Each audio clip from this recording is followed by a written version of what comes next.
C'est le fleuve nourricier de l'Asie, le Mékong. Près de 70 millions de personnes en dépendent pour la pêche ou les rizières. Mais ce fleuve mythique subit aujourd'hui les assauts répétés de l'homme.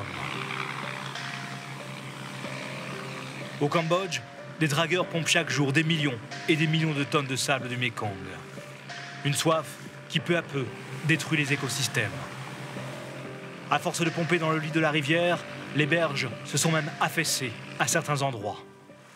Cet habitant vit sur l'une de ces rives, aujourd'hui en reconstruction.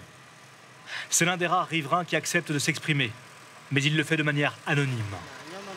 Je ne suis pas heureux quand je vois ce qui est pompé parce que ça détruit les ressources naturelles. Le terrain que j'avais allait là-bas, jusqu'au bateau. Une dizaine de militants écologistes qui ont osé questionner publiquement ces pratiques ont été envoyés en prison au Cambodge.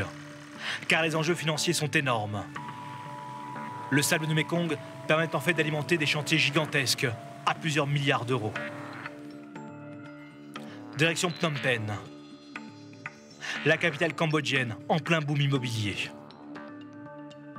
C'est ici qu'arrive le sable utilisé pour construire sur le Mékong ces immenses terrains artificiels. Le remblaiement a aujourd'hui mangé une grande partie du fleuve. À la place sera édifiée cette ville satellite. Avec quel impact sur le Mékong? Officiellement, des études ont été réalisées, mais elles n'ont jamais été rendues publiques. Sollicités, le gouvernement et les promoteurs immobiliers n'ont pas donné suite à nos demandes. Les chantiers menacent aujourd'hui plusieurs communautés de Phnom Penh. Nous savons que ces gens devront en fin de compte déménager. Et ils ne veulent pas parce qu'ils vivent ici depuis des décennies. Alors, à la mairie, ils vous ont dit quoi? Ce directeur d'une ONG est l'un des rares sur lequel ces habitants peuvent compter pour essayer de sauver leur maison. Nous habitions ici dans des espaces naturels. On attrapait des poissons pour les vendre et on cultivait des légumes. Maintenant, on a perdu ce mode de vie parce que les grosses compagnies ont rempli les lacs.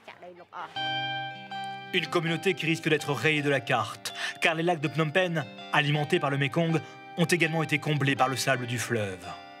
Pour créer, là aussi, d'immenses terrains destinés à la promotion immobilière. Yang Vuti, qui marche sur un ancien lac, ne s'oppose pas par principe au développement. Mais selon lui, les autorités sacrifient l'écosystème du Mékong au bénéfice de certains privilégiés. On a une grande question pour le gouvernement. Pour qui sont ces projets d'habitation? Parce qu'une grande partie des pauvres ne peut pas se le permettre. Beaucoup d'entre eux ont été expulsés et forcés de quitter la ville. Donc, est-ce vraiment pour les gens ordinaires ou est-ce pour les riches et les investisseurs? À ces nouveaux aménagements sur le Mékong s'ajoute une autre problématique centrale pour l'avenir du fleuve. Celle des immenses barrages hydroélectriques construits en amont au Laos ou ici, en Chine. Des ouvrages gigantesques qui modifient l'équilibre du Mékong pour des millions de pêcheurs en aval. Comme au Cambodge.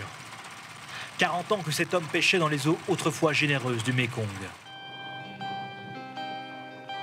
Mais lui et tous les autres pêcheurs ont tout simplement abandonné le poisson pour se reconvertir dans la collecte de coquillages.